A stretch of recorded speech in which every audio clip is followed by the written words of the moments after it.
I knew something was wrong the moment I pulled into my driveway and saw Brenda standing next to my garage with her arms crossed. That pinched expression plastered across her face, like she had just sucked on a lemon dipped in vinegar. It was late March in Fairbanks, Alaska, and the snow was finally starting to melt after a brutal winter that had kept us all trapped indoors more days than I cared to count.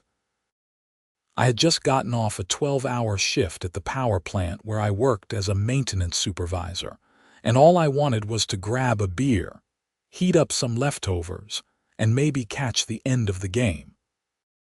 Instead, here was Brenda Hutchinson, president of the Timberline Estates Homeowners Association, waiting for me like a spider in its web. "Lucas Thompson," she called out, her voice shrill enough to make the neighborhood dogs start barking. "We need to talk about your property violations." I killed the engine of my truck and climbed out slowly, trying to keep my face neutral. Brenda had been a thorn in my side since I moved into this development 2 years ago. She was in her mid-50s, with a helmet of blonde highlights that never moved in the wind and an endless supply of pastel-colored blazers that made her look like she was perpetually attending a country club luncheon. "Evening, Brenda," I said, keeping my voice level. "What seems to be the problem?" She pulled out a clipboard from under her arm, because of course she had a clipboard. "I've documented 17 separate violations on your property over the past month alone. Your trash cans are visible from the street. Your lawn has dead patches, and most egregiously, you have been storing recreational vehicles in plain sight, which is a direct violation of Section 7, Paragraph 3 of the HOA covenant." I followed her pointing finger to my Snowmachine, which was parked on a trailer next to my garage. The same place it had been sitting all winter. The same place dozens of other homeowners in this neighborhood parked their Snowmachines, ATVs, and boats. "Brenda, that's been there since November. Nobody said anything about it until now." "Well, I'm saying something about it now," she snapped. "The rules clearly state that recreational vehicles must be stored in an enclosed garage or removed from the property entirely. You have 72 hours to comply, or you'll face a $500 fine." I felt my jaw tighten, but I forced myself to take a deep breath. Getting into it with Brenda never ended well. She had a vindictive streak a mile wide and the free time to make my life miserable if she wanted to.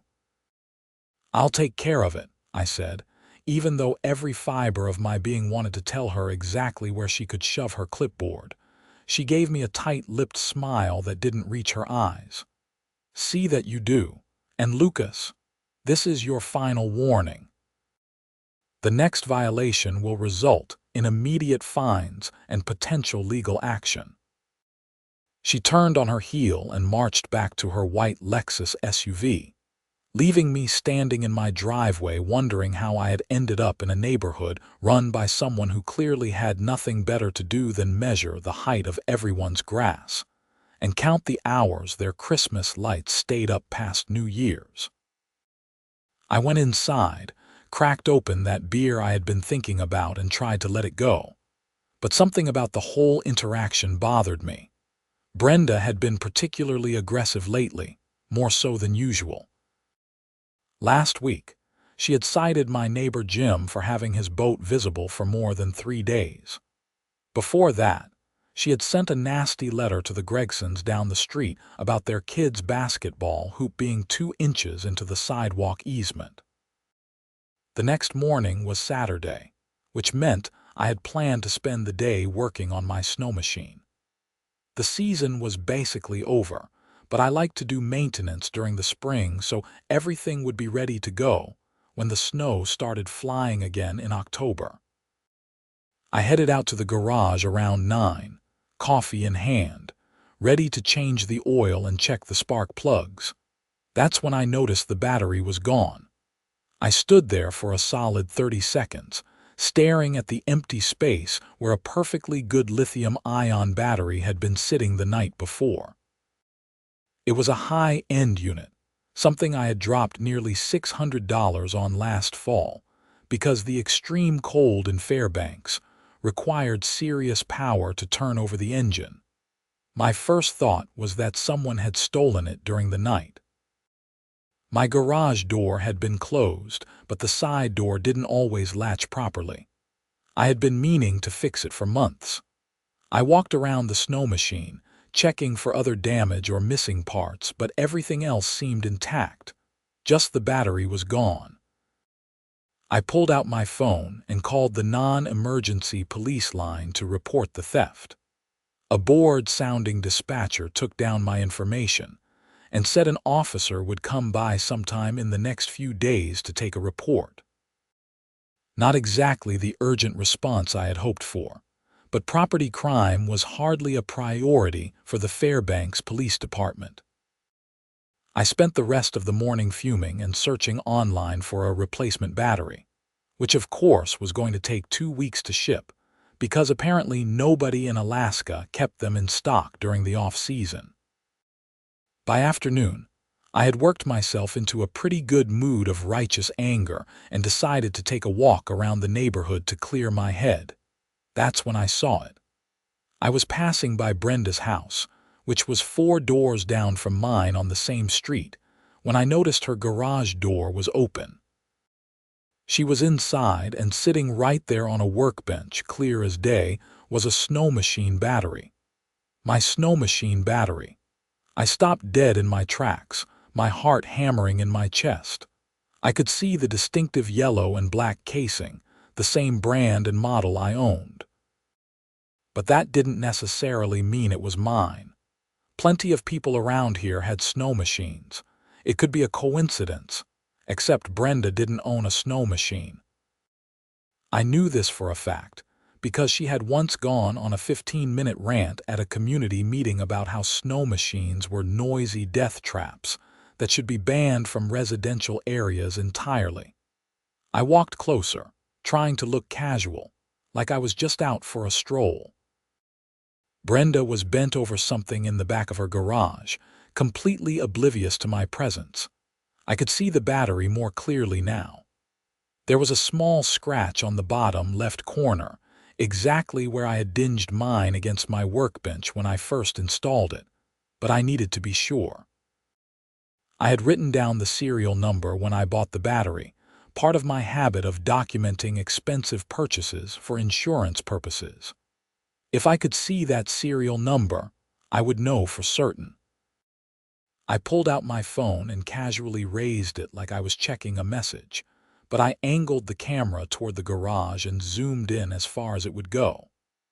I snapped 3 quick photos and then kept walking before Brenda could notice me lurking outside her house like some kind of creep. Once I was back home, I pulled up the photos and enlarged them.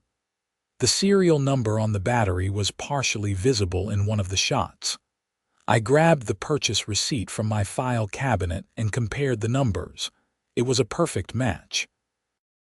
Brenda Hutchinson, president of the Timberline Estates HOA, self-appointed guardian of property values and neighborhood standards, had stolen my $600 Snowmachine battery.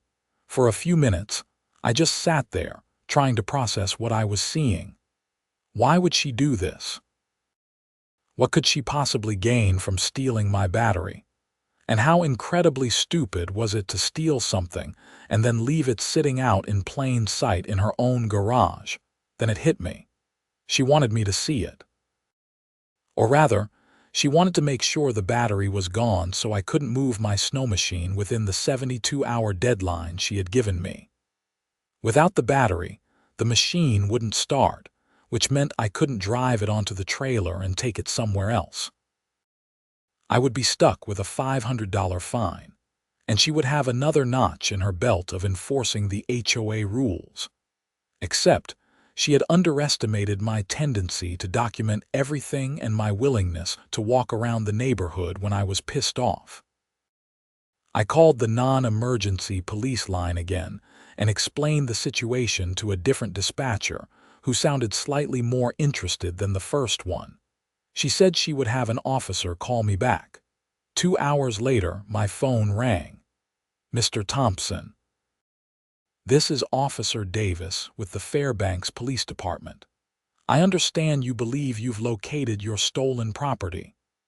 I explained everything carefully and methodically, from Brenda's visit the night before to my discovery of the battery in her garage.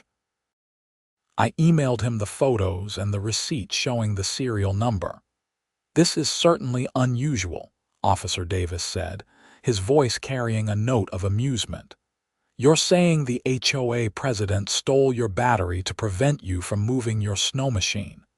"That's exactly what I'm saying." "And you have photographic evidence of the serial number matching?" "I do." There was a pause. "All right, Mr. Thompson. I'll come by tomorrow morning to take your statement and have a look at those photos in person. If everything checks out the way you're describing, we'll pay Miss Hutchinson a visit." I barely slept that night. Part of me was riding a wave of vindication, imagining Brenda's face when the police showed up at her door. But another part of me was worried about retaliation. Brenda had a lot of power in this neighborhood, and she wasn't afraid to use it. What would she do if I got her in trouble with the law? Officer Davis showed up at my house at 10 the next morning. He was a stocky guy in his 40s with a no-nonsense demeanor, and a wedding ring that looked like it had been worn so long it had created a permanent groove in his finger. I showed him the photos, the receipt, and the snow machine with its conspicuously absent battery. He took notes, asked a few questions about my timeline, and then nodded. "This seems pretty straightforward," he said. "Let's go have a conversation with Miss Hutchinson."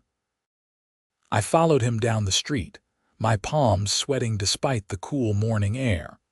When we reached Brenda's house, her garage door was closed. Officer Davis rang the doorbell and we waited. Brenda opened the door with a smile that immediately froze when she saw the police officer standing on her porch. Her eyes flicked to me, standing slightly behind him, and her expression turned ice cold. "Can I help you?" she asked, her voice syrupy sweet. "Miss Hutchinson, I'm Officer Davis with the Fairbanks PD. I need to ask you a few questions about a stolen battery. May we come in?" "A stolen battery?" She pressed a hand to her chest like the very suggestion was offensive. "I'm sure I don't know what you're talking about." "Mr. Thompson here reported that his snow machine battery was stolen from his garage 2 nights ago. He subsequently observed what appears to be that same battery in your garage yesterday afternoon. Would you mind if I took a look?" Brenda's face went through several shades of red before settling on a kind of mottled purple. "This is absurd. Lucas is clearly trying to harass me because I've been enforcing the HOA rules that he doesn't want to follow. That battery in my garage belongs to me." "Then you won't mind showing us the purchase receipt," Officer Davis said calmly. "I don't have to show you anything. This is private property." "You're right, you don't have to show me anything. But if you refuse to cooperate, I can get a warrant based on the evidence Mr. Thompson has provided. Your choice." Brenda looked between us, her jaw working like she was chewing on glass. Finally, she stepped aside. "Fine. But I'm filing a complaint about this harassment." We followed her through the house to the garage entrance. She hit the button to open the garage door, letting in the morning light, and there it was. My battery, sitting in the exact same spot I had seen it yesterday. Officer Davis walked over to it and examined the serial number, comparing it to the receipt I had provided. He took several photos with his phone and then turned to Brenda. "Miss Hutchinson, do you have a receipt or any proof of purchase for this battery?" "It's mine," she said, but her voice had lost some of its confidence. "I bought it years ago." "This model was only released 18 months ago," I said, "and that serial number is registered to me with the manufacturer." Officer Davis looked at Brenda with an expression that said he had seen this kind of thing 1,000 times before. "Miss Hutchinson, I'm giving you one more opportunity to explain how you came into possession of this battery." Brenda's mouth opened and closed a few times. Then, to my absolute shock, she pointed at me and said, "He gave it to me. It was defective and he said I could have it."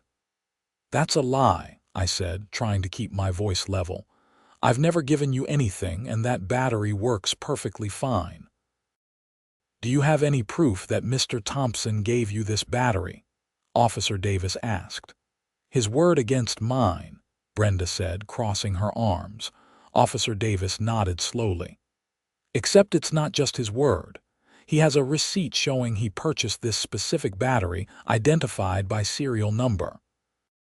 He has photos of the battery in your garage, and he reported it stolen before he had any knowledge of its location. You, on the other hand, have no receipt, no proof of purchase, and a story that contradicts the physical evidence." Brenda's face crumpled.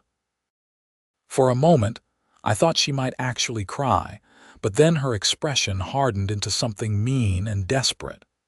"You have no idea what it's like dealing with people like him," she hissed. "They move into this community and they think the rules don't apply to them." I work my fingers to the bone trying to maintain property values, and people like Lucas just do whatever they want.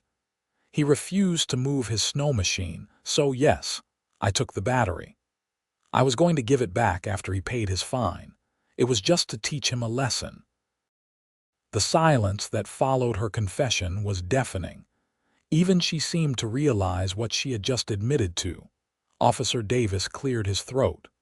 "Miss Hutchinson, I'm afraid I'm going to have to charge you with theft. The value of the battery makes this a misdemeanor, but it's still a criminal offense." "You can't be serious," Brenda sputtered. "It's just a battery." "It's a $600 battery that you took without permission," Officer Davis said. "That's theft." "Mr. Thompson, do you want to press charges?" I looked at Brenda, who was staring at me with an expression of pure hatred mixed with something that might have been fear. Part of me felt bad for her. She was clearly unhinged, and this was going to ruin her reputation in the neighborhood.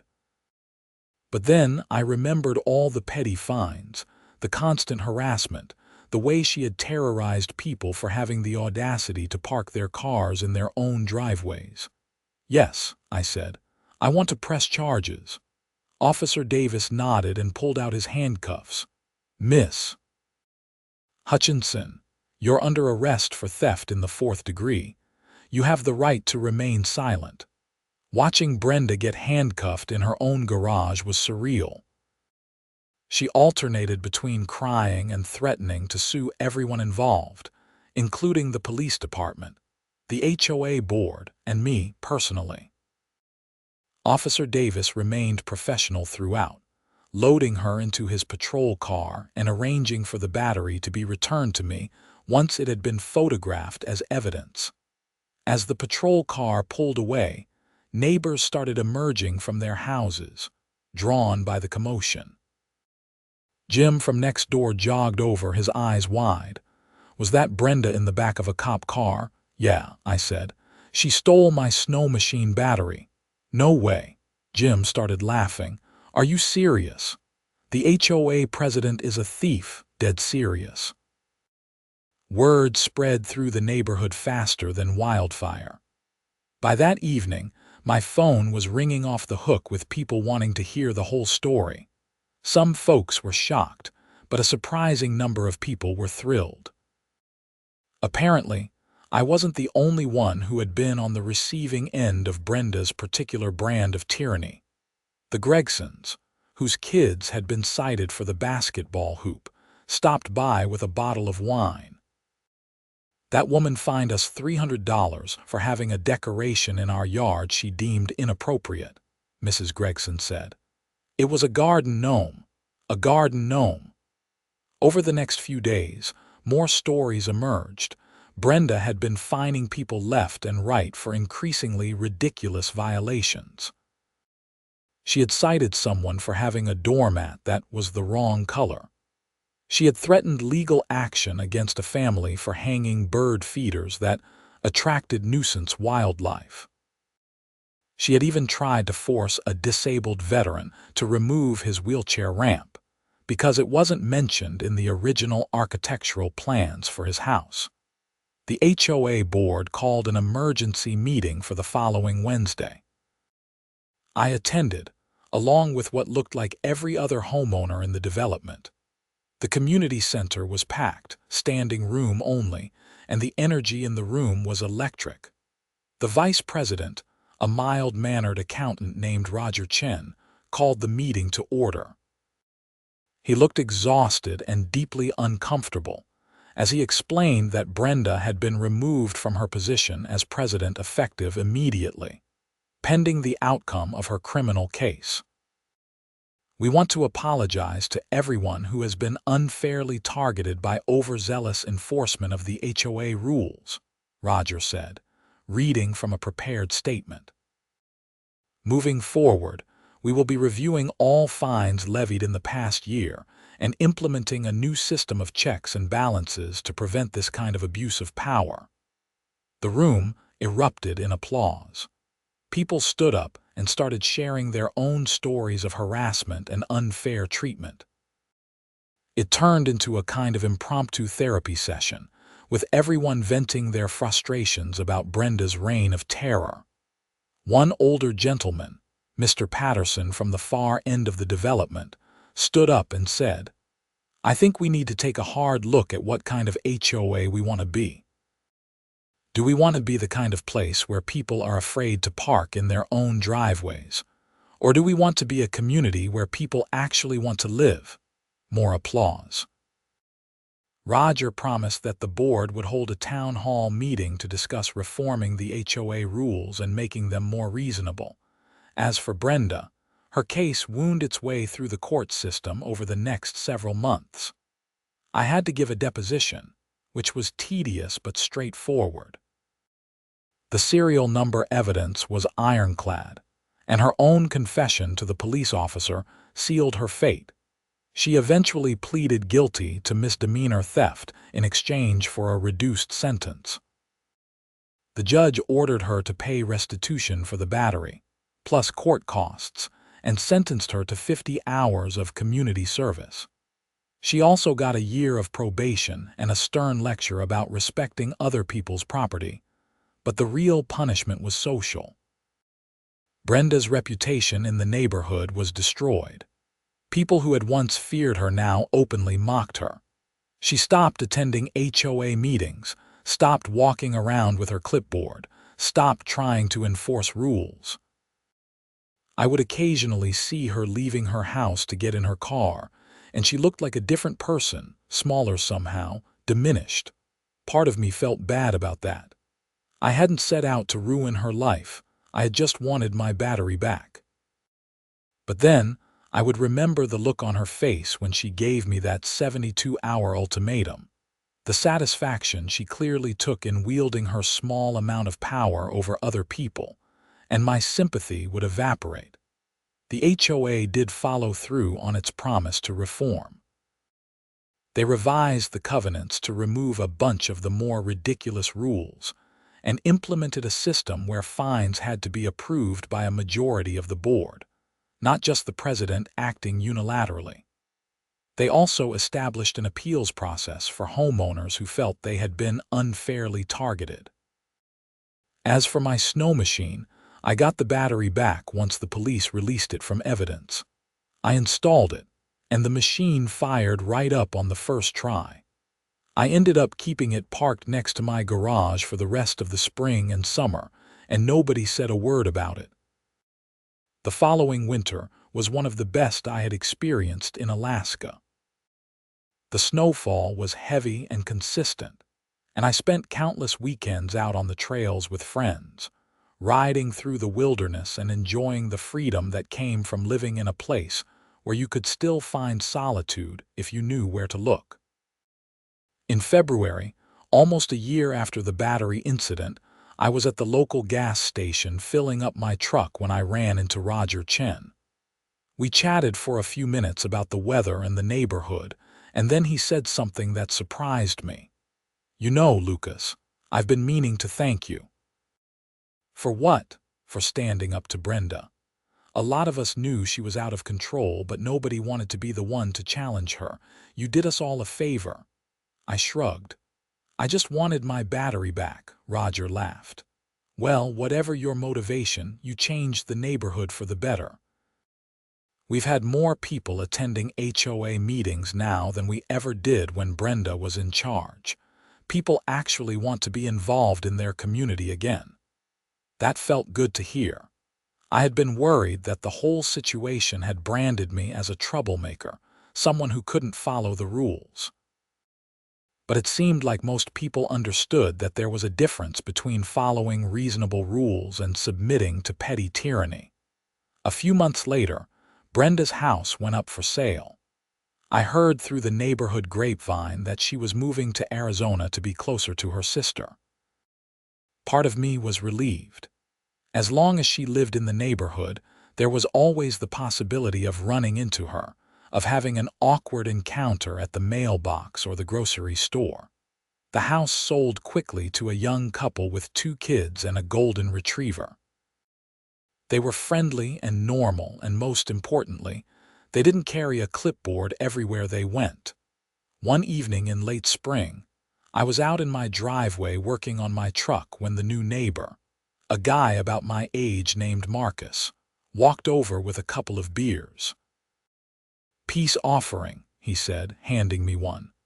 "I heard you had some trouble with the previous owner of my house." I accepted the beer and took a long drink. "You could say that." "Well, for what it's worth, everyone we've met in this neighborhood has told us how much better things are now." "Sounds like you did something pretty brave." "I don't know if I'd call it brave, more like stubborn," Marcus laughed. "Well, stubbornness in the face of injustice is pretty close to bravery in my book. If you ever need anything, let me know. And hey, my wife and I are thinking about getting a couple of snow machines for next winter. Maybe you could show us some good trails." "I'd be happy to," I said. We stood there in the fading light, drinking our beers and talking about nothing in particular. The neighborhood felt different now, lighter somehow. People waved to each other when they drove by. Kids played basketball in driveways without fear of citations. Someone 3 houses down had put up a bright pink flamingo lawn ornament, and instead of generating angry letters from the HOA board, it had become a neighborhood joke, with people leaving little accessories for the flamingo to wear. The HOA still existed, of course. We still had rules about not letting the grass get too high, or painting your house neon green, or running a commercial business out of your garage. But the rules were enforced with common sense now, and there was an understanding that we were all trying to live our lives without constant surveillance and judgment. As for me, I kept doing what I had always done. I went to work, paid my HOA dues, and tried to be a decent neighbor. My snow machine stayed parked next to my garage through the summers, and nobody said a word. When winter came, I rode the trails and enjoyed the landscape that had drawn me to Alaska in the first place. Sometimes I thought about Brenda and wondered if she ever reflected on what had happened. Did she understand that her downfall had been entirely self-inflicted? That if she had just left people alone to live their lives, she would still be HOA president, still wielding her clipboard like a sword, still feeling important?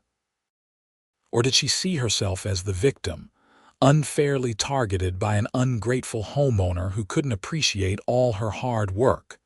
I would never know, and honestly, I didn't need to. The whole experience had taught me something valuable about power and how easily it could corrupt people, especially when that power went unchecked. Brenda had convinced herself that she was protecting the neighborhood, maintaining standards, keeping property values high. But really, she had just been feeding her own ego, enjoying the feeling of control she had over other people's lives. The serial number on that battery had been her undoing.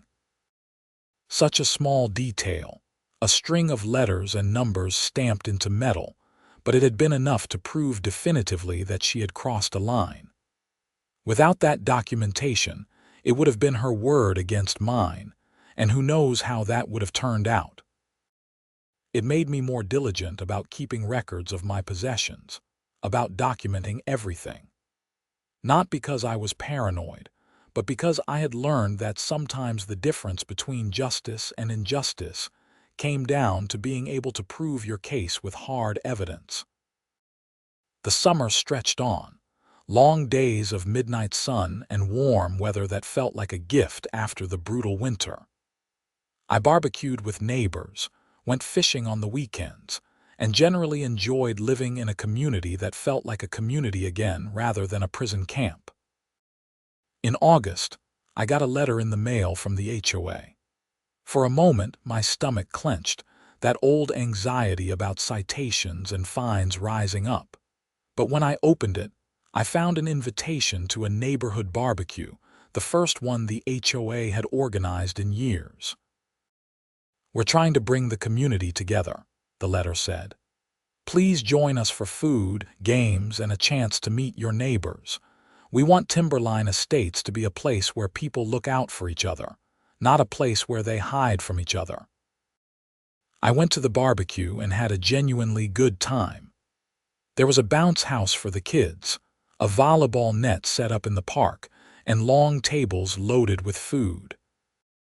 Roger gave a short speech about the importance of community and treating each other with respect. And people actually listened instead of checking their phones or planning their escape routes. As I was leaving that evening, full of burgers and potato salad, I ran into Mrs. Gregson again. She was carrying a sleeping toddler on her shoulder, and her older kids were running ahead toward their car. "Thank you," she said simply. "For what?" "For standing up to her. For not just accepting it when someone tells you to accept something that's wrong." My kids were so upset when Brenda made us take down their basketball hoop. They didn't understand why we had to follow these arbitrary rules. Now they can play again without me worrying about another fine. That matters. I nodded, not quite sure what to say. "I'm glad things are better." "They are better, so much better, and it's because of you."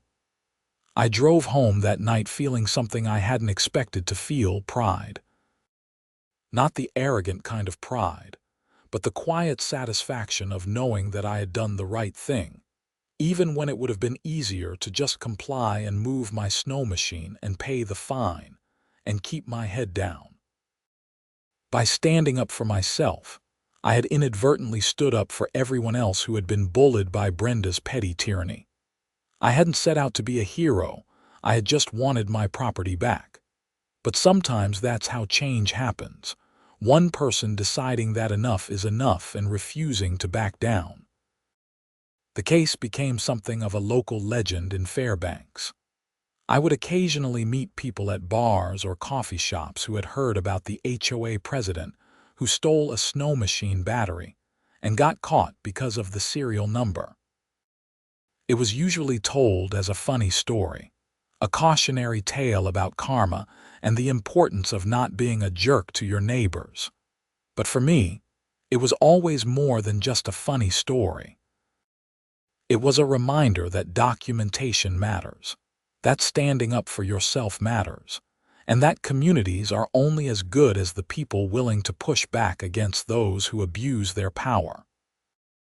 As fall approached and the days grew shorter, I started getting my snow machine ready for the upcoming season.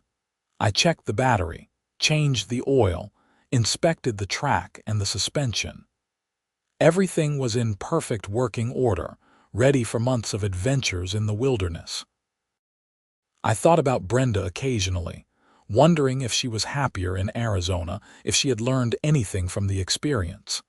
I hoped she had. I hoped she was living a quieter life, one where she didn't feel the need to control everything around her, one where she could just be. But mostly, I thought about the future. About the trails I would ride, the friends I would make, the life I was building in this strange and beautiful place at the edge of the world. Alaska had a way of teaching you what mattered and what didn't. The small stuff, the petty grievances, the need to enforce arbitrary rules, none of that mattered when you were out in the wilderness, surrounded by mountains and sky and the profound silence of the north. What mattered was community, real community, built on respect and mutual support. What mattered was standing up for what was right, even when it was uncomfortable. What mattered was living your life with integrity and not backing down when someone tried to push you around. The Snowmachine battery, with its distinctive serial number, sat in my garage, fully charged and ready to go. It was just a piece of equipment, a tool for transportation and recreation. But it had become something more, a symbol of the importance of preparation, documentation, and the willingness to fight for what was yours. When the first snow finally fell in late October, I was ready. I loaded my snow machine onto the trailer, double-checked all the connections, and headed out to the trails. The landscape was transformed, everything white and pristine, untouched by human hands. I fired up the engine, heard that satisfying roar, and took off into the wilderness. As I rode, the cold air biting at my face through my helmet, I felt free. Free from petty rules, free from people who thought they had the right to tell me how to live my life, free from the drama and the conflict and the endless small battles that made up so much of modern life. This was why I lived in Alaska. This was why I had endured Brenda's harassment and fought back when she crossed the line. Because at the end of the day, I wanted to live in a place where I could do this, where I could load up my snow machine and disappear into the wilderness for hours or days, where I could experience the world on my own terms. The battery that had caused so much trouble hummed along perfectly, powering me through the snow, never faltering, never failing. It was a good battery, worth every penny of the $600 I had paid for it. And now it had a story attached to it, a reminder of the time I refused to be pushed around and ended up changing my entire neighborhood in the process. Back in Timberline Estates, the HOA continued its reforms. Roger Chen proved to be an excellent president, fair-minded and reasonable, always willing to listen to concerns and find compromise solutions. The neighborhood flourished under his leadership, and property values actually increased, not because of strict enforcement of arbitrary rules, but because people wanted to live in a community where they felt respected and valued. The basketball hoop stayed up. Garden gnomes proliferated. People parked their boats and RVs and snow machines wherever they had space for them. And somehow, despite all the dire predictions that Brenda had made about declining property values and neighborhood chaos, everything was fine. Better than fine, actually. It turned out that when you treated people like adults capable of making their own decisions, when you established reasonable rules and enforced them fairly, when you built a community based on mutual respect rather than fear and intimidation, people stepped up. Lawns were still mowed. Houses were still maintained. The neighborhood still looked good. The only difference was that people were happier. They smiled more. They talked to each other. They helped out when someone needed a hand. They attended HOA meetings not out of fear but out of genuine interest in their community. And it all started because someone stole a battery and got caught. As winter deepened and the days grew shorter, I settled into a comfortable routine. Work during the week, riding on the weekends, occasional social events with neighbors who had become friends. It was a good life, the kind of life I had always wanted when I moved to Alaska. One Saturday in December, I was at a local diner having breakfast when Roger Chen walked in. He spotted me and came over to my booth. "Mind if I join you?" he asked. "Not at all." He sat down and ordered coffee. We made small talk for a few minutes and then he said, "I wanted to ask you something. The HOA board is looking for new members. We think it's important to have different perspectives, people who aren't afraid to speak their minds. Would you be interested?" I almost laughed. "You want me on the HOA board, after everything that happened?" "Especially after everything that happened. You proved you have integrity, Lucas. You stood up for yourself when it would have been easier to just go along. That's exactly the kind of person we need." I thought about it.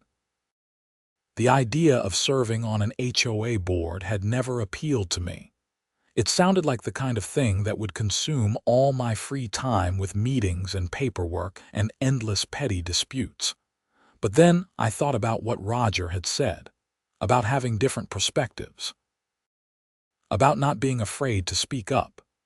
Maybe that was exactly what the HOA needed, people who had been on the receiving end of overzealous enforcement, people who understood what it felt like to be harassed for minor violations of arbitrary rules. "Let me think about it," I said. "That's all I ask." "No pressure, but I think you'd be good at it." Over the next few weeks, I did think about it. I talked to neighbors about their experiences with the reformed HOA.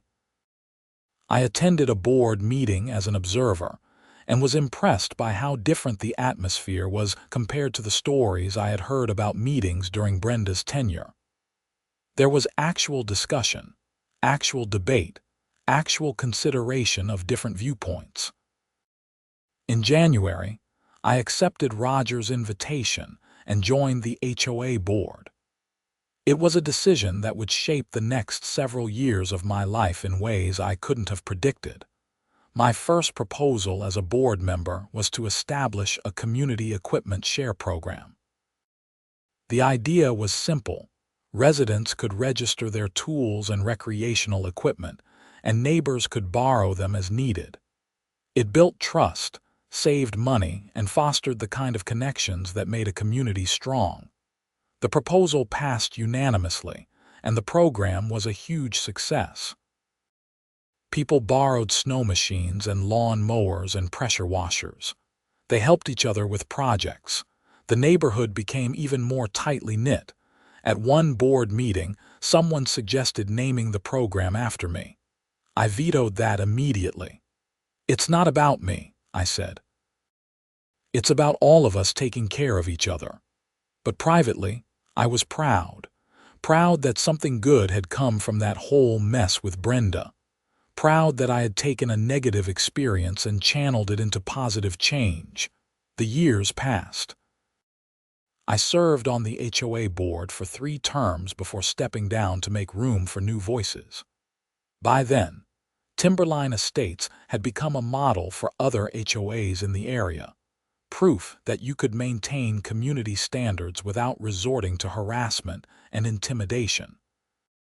Brenda's name was rarely mentioned anymore. She had become a cautionary tale, the HOA president who let power go to her head and paid the price. But I tried not to think of her that way.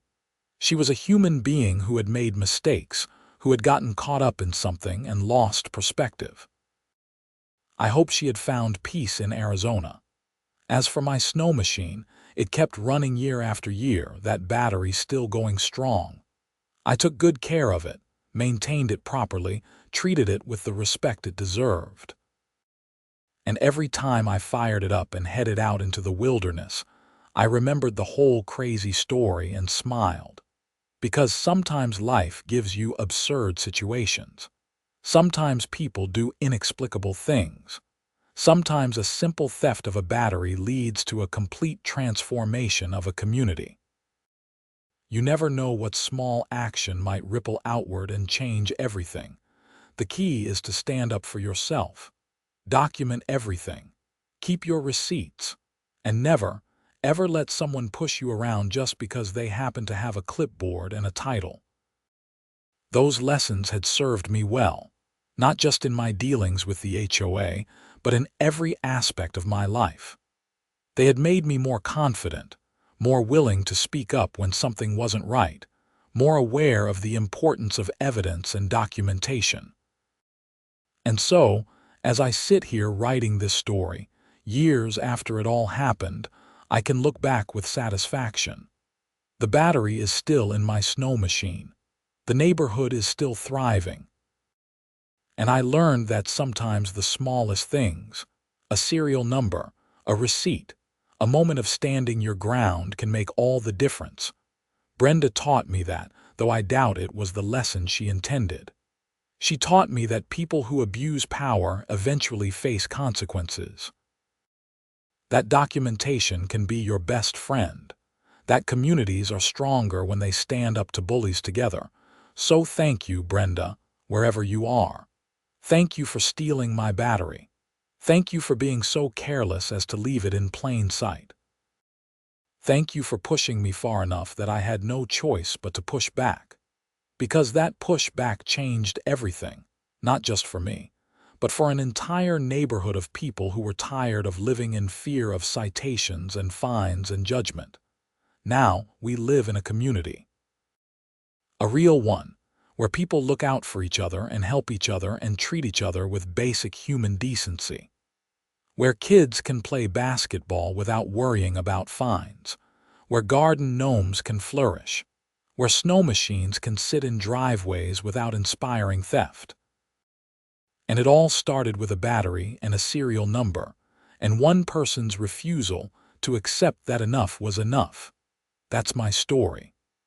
That's how an HOA Karen stole my snow machine battery, and how the serial number traced right back to me and brought her whole house of cards tumbling down. It's a story about standing up for yourself, about the importance of documentation, and about how sometimes the smallest acts of defiance can spark the biggest changes. The end of my story isn't dramatic. There's no final confrontation, no last showdown with Brenda. Life isn't usually like that. Instead, it's the quiet satisfaction of living in a place I'm proud to call home, surrounded by neighbors who have become friends, part of a community that learned how to be better. And every winter, when I fire up that snow machine and head out into the pristine wilderness of Alaska, I remember. I remember the fight, the victory, the changes that followed. I remember that standing up for yourself matters, that documentation matters, that serial numbers matter. But most of all, I remember that communities are made up of individuals, and when individuals find the courage to say no more, when they refuse to be pushed around, when they insist on fairness and respect, that's when real change happens. My battery still works perfectly. My snow machine runs like a dream. And Timberline Estates is a place where people actually want to live, not just a collection of houses ruled by fear. That's worth more than any battery, any fine, any HOA regulation could ever be worth. It's worth everything.